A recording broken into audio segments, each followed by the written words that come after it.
Aquí estamos nuevamente con un cálido saludo y un Maite Iroru a todos los oyentes de Panorama de Noticias de Buenos Aires, de Domingo de Cuentos de Nueva York y también a quienes escuchen este espacio literario en otro momento y a través de otros medios como Facebook o mi página web.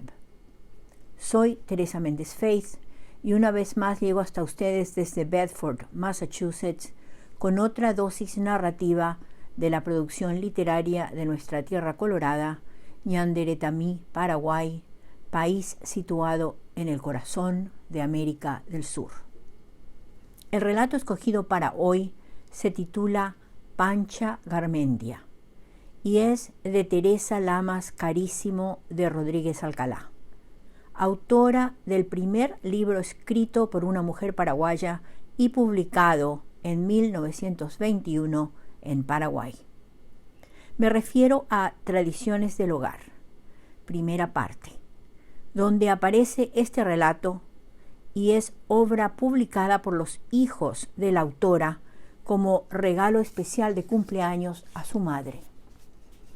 El libro está compuesto por 12 textos, la mayoría de carácter costumbrista, siendo el primero realmente la dedicatoria que le hacen sus hijos. Por explicarse allí la génesis de un libro tan significativo para la narrativa femenina paraguaya, voy a leerles aquí dicha dedicatoria. Se titula Ofrenda. Mamá, he aquí revelado nuestro secreto. Como todos los años, queríamos hacerte un obsequio en tu día y después de celebrar muchos conciliábulos, hemos decidido reunir algunas de tus composiciones literarias en un volumen para ofrecértelo con la renovación de nuestra ternura.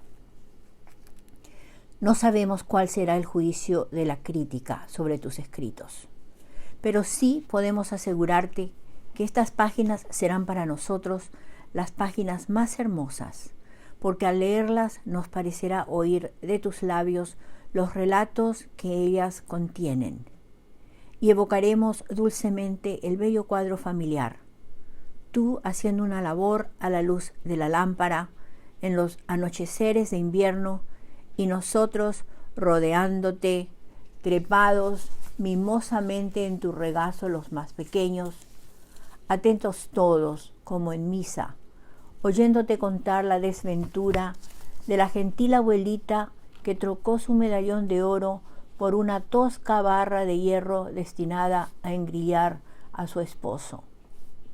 A la hazaña de aquel tío tuyo que siendo un niño se batió heroicamente en defensa de la patria.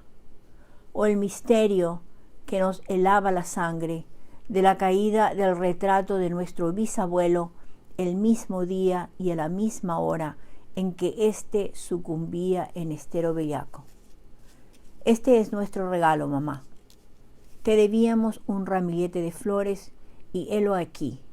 Son las flores de tu inteligencia que nosotros hemos enlazado cariñosamente en un ramo fragante y te ofrecemos con orgullo filial.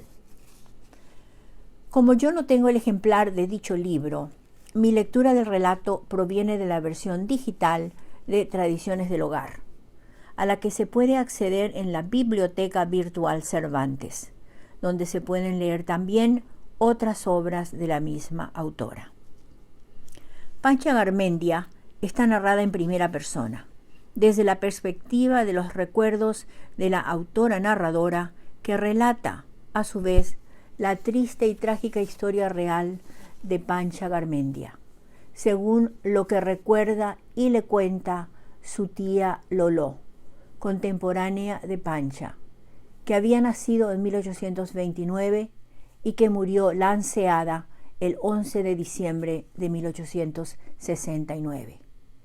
Pancha tenía 40 años.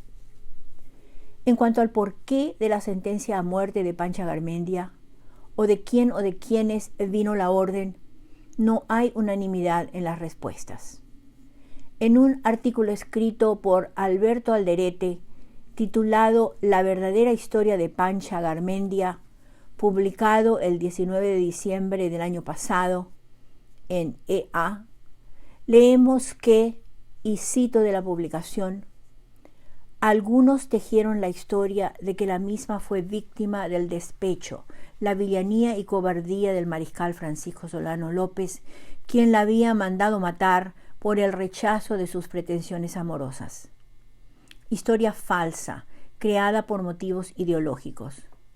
La verdad es que Pancha Garmendia fue ejecutada en cumplimiento de la sentencia del Tribunal de Guerra, que la condenó por los delitos de alta traición a la patria e intento de asesinato del presidente mariscal Francisco Solano López, en calidad de cómplice. Y, por el contrario, éste intentó salvar a Pancha en honor al amor que le tuvo en su juventud. El relato de Teresa Lamascarísimo de Rodríguez Alcalá parecería descartar la idea de que Pancha murió por orden del mariscal Solano López y esbozar la posibilidad de que otro haya sido el motivo y otra la persona que en última instancia le causó la muerte. Y bueno, creo que después de estos comentarios y presentación ya les puedo dejar con el audio número 2 para que escuchen y disfruten del relato sobre Pancha Garmendia y contesten al final esta pregunta. ¿A quién creen ustedes que tal vez sugiera la autora como probable causante de la muerte de Pancha? Y aquí va el relato de Teresa Lamascarísimo de Rodríguez Alcalá, titulado Pancha Garmendia. En las tertulias familiares, cuando en las horas que siguen a la siesta mis viejas tías se reunían a devanar sus recuerdos, contando tradiciones de su rancio linaje, cosas de antes de la guerra o acontecidos de los tristes días de la residenta, siendo yo niña, había oído hablar de Pancha Garmendia como de una heroína y de una mártir. Años después, una tarde en que fui a saludar a una de mis tías, a quien sus 80 años achacosos tenían encerrada en su 3 veces secular caserón de leyenda, ella me preguntó consternada: ¿pero es cierto que están echando abajo la casa de Pancha Garmendia? Sí, tía, ya no es sino un montón de escombros. ¿Le duele a usted? Y la noble señora, cuya portentosa lucidez no pueden apagar los años, que ve con los ojos del alma las cosas de su tiempo y oye el lejano rumor interior de su juventud triunfante, se sumergió penosamente en sus recuerdos. Para ella, el vetusto caserón era una reliquia. No lo veía sino embellecido por la aureola de la tradición, todo él aromado de poesía y arcaísmo.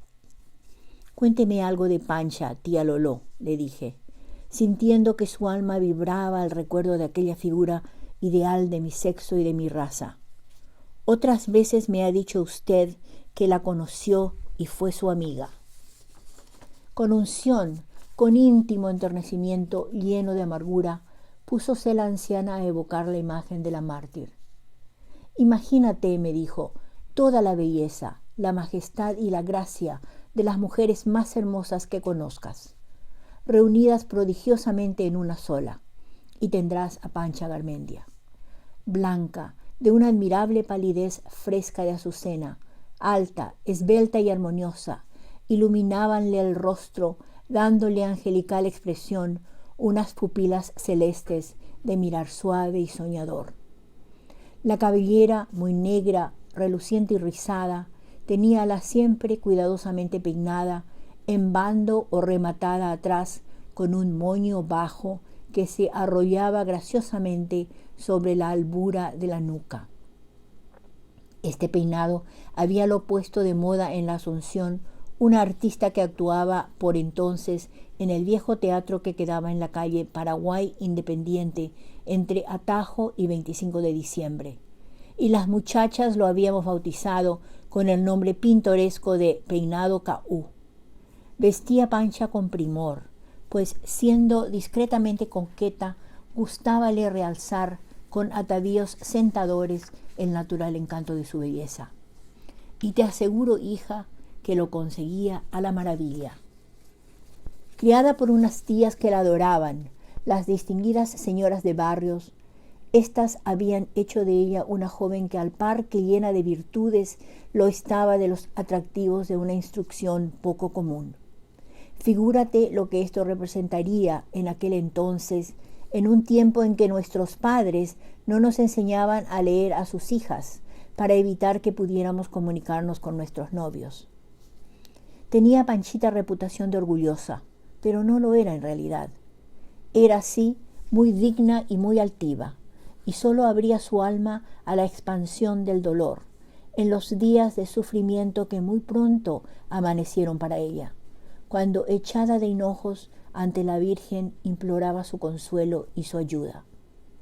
Uno de los jóvenes más simpáticos y apuestos de aquel tiempo, Perico Egusquiza, se prendió de Pancha, y recuerdo que, como si fuera ayer, que en una tertulia habida en casa de mis primas, las de Basarás, en la calle que hoy se llama Villarrica y que entonces se llamaba del Sol, Panchita, enamorada a su vez del mozo, le dio el sí, que había de pesar sobre su vida como un juramento inviolable.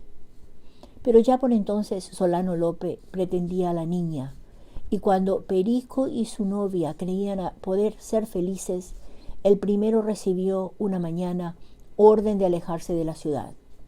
La separación debió haberle sido dolorosa, pero envuelta en su altivez guardó para sí su angustia, y solo la santa imagen que presidía la castidad de su alcoba vio el llanto de sus ojos y la crispación de dolor de sus manos en la conjunción mística de las plegarias. Yo la vi por última vez al pasar un día por su casa, que quedaba cerquita de la nuestra, en la esquina de la calle de la Ribera y 14 de Mayo. Estaba sentada junto a la ventana de su cuarto y vestía un traje celeste que la embellecía maravillosamente.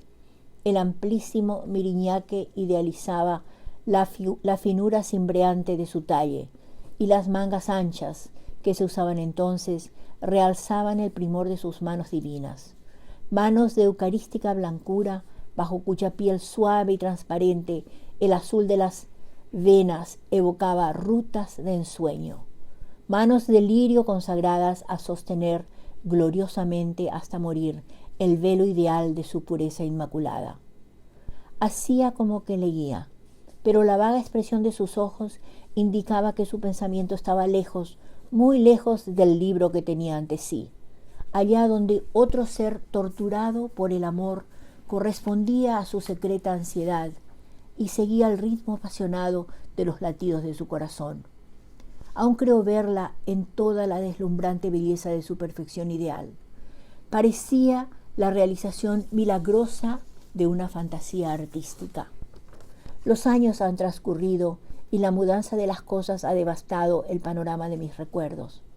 Pero a pesar de todo, no he pasado una sola vez por la casa que fue de Pancha sin que mis ojos vieran, por obra de un espejismo milagroso, asomada a la ventana que quedaba junto a la esquina, la figura de aquella niña a quien el sacrificio idealizó, haciendo de su nombre un símbolo sagrado para la mujer paraguaya. Mi tía guardó silencio y yo, contagiada de su emoción, callé también. Procuraba corporizar con la imaginación la figura de la heroína. Yo también la veía con su atavío azul, abierto un libro en las manos, perdida a lo lejos la dulce y triste mirada de sus pupilas celestes. Después de un momento puse fin al silencio. Cuénteme, tía Loló, cómo murió Panchita. Te contaré lo que oí contar a mi vuelta de la residenta. En la trágica retirada de López hacia los confines de la patria, Pancha Garmendia fue obligada a seguirlo. Una de sus tías la acompañaba. El mariscal solía mostrarse solícito con ella, a pesar de la inquebrantable y desdeñosa firmeza con que la niña resistía a sus apasionados asedios. Una noche la sentó a su mesa. El hombre que ahuyentara de su cuerpo las rosadas carnes, el hambre que ahuyentara de su cuerpo las rosadas carnes que dieran lozanía a su hermosura, hízola aceptar el convite, pues en aquella dantesca marcha a través de desiertos y envueltas en las sombras del desastre, solo en la mesa de Solano López se comía. Sirviéronse manjares delicados. De una conserva de perdiz comió Pancha con ansia devoradora que revelaba su hambre. El mariscal la miraba con ojos de pasión. La Lynch, a quien mortificaba la presencia de la niña, no le sacaba de encima la fría mirada de odio de sus ojos pupilas celestes, que parecían dos aceros. De pronto Pancha cesó de comer. ¿No comes más, Pancha? ¿Es que no te gusta? Sí, me gusta mucho, señor, pero deseo pedirle un favor. ¿Qué quieres? Mi pobre tía, hace mucho que no come. ¿Me deja llevarle este resto de perdiz? Lo dijo vacilando, con los ojos llenos de lágrimas, sin alzar los párpados, temblándole la voz. Un arranque de generosidad conmovió a López. Tomó la lata que contenía la conserva y se la ofreció a Pancha, sin darse por advertido del disgusto que su galante obsequiosidad producía a la Lynch y que ésta no puso el menor cuidado en disimular. Días después, una tarde, López tomaba mate en su campamento.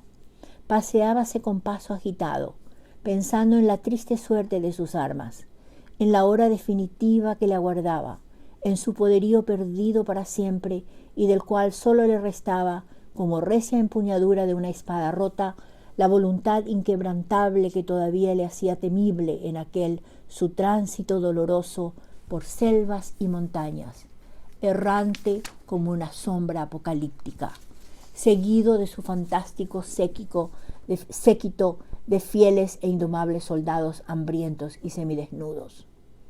Atrás quedaba la Asunción, la ciudad de sus amores, llena de recuerdos de su bizarra y placentera mocedad, de donde partiera un día al comenzar la guerra y a donde no volvería jamás. Quedaban también sus ilusiones de victoria que el heroísmo de su raza no pudiera realizar. Quedaban sus ejércitos exterminados en la contienda como en un martirio infernal. Uno de sus ayudantes se le acercó y, cuadrándosele con el pavoroso respeto que infundía su presencia, le comunicó algunas novedades que él oyó distraídamente. Se han cumplido sus órdenes, señor. Esa niña acaba de ser lanceada. ¿Quién? Preguntó vivamente y con extrañeza el mariscal. Pancha Garmendia, señor, contestó el ayudante. ¿Qué dice usted? ¿Panchita? Iba a llevar a la boca el mate que acababa de pasarle su asistente, pero un súbito temblor de todo su cuerpo hízolo caer a sus pies. Dobló pesadamente la cabeza hacia adelante y un aire de pena, de angustia, de desolación le demudó el semblante. Iba a decir algo terrible, pero calló, apretándose los labios y llevando a la frente para enjugar el copioso sudor frío que le inundaba la mano derecha que un dolor íntimo crispaba. Y mi vieja tía comentó así su relato. Fue esa, seguramente, la primera vez que el férreo mariscal tembló. Panchita había sido muerta por haber aparecido su nombre incluido en la lista de las ejecuciones ordenadas para ese día. En mi tiempo se dijo que la muerte de aquella deliciosa criatura, ánfora de virtud y ejemplo de fortaleza, no había sido ordenada por el mariscal. La mano que tembló hasta dejar caer el mate y el fulgor de lágrimas que relampagueó en aquellos ojos que no supieron parpadear ante los mayores espantos, revelaron silenciosamente el secreto de la horrible tragedia. Cayó tía Loló. y al salir yo a la calle y pasar por el sitio donde se alzara la casa de la mártir, tuve la ilusión de ver asomarse a la ventana su figura vestida de azul, perdida en una lontananza de ensueño la mirada y dulcemente pensativa de amor la cabecita de ángel. Fin del cuento. Y aquí van datos biobibliográficos para Teresa Lamas Carísimo de Rodríguez Alcalá. Esta información proviene del manuscrito en preparación para la 4ª edición de mi Diccionario de la Literatura Paraguaya, a publicarse, con suerte y si Dios quiere, a mitad de este año. Teresa Lamas Carísimo de Rodríguez Alcalá nació en Asunción en 1887 y falleció también en Asunción en 1975. Narradora. Ganadora del primer premio en un concurso de cuentos nacionales en 1919, Teresa Lamas de Rodríguez Alcalá, hermana de Vicente Lamas, esposa de José Rodríguez Alcalá, madre de Hugo Rodríguez Alcalá y abuela de Guido Rodríguez Alcalá. Es autora de Tradiciones del Hogar, volumen 1 de 1921, Relatos costumbristas y primer libro de autoría femenina publicado en Paraguay. 7 años después, editó un segundo volumen de Tradiciones del Hogar en 1928. En 1944 salió su novela Huerta de Odios, en entregas regulares en el diario El País. Y en 1955 apareció La casa y su sombra, su última colección de cuentos.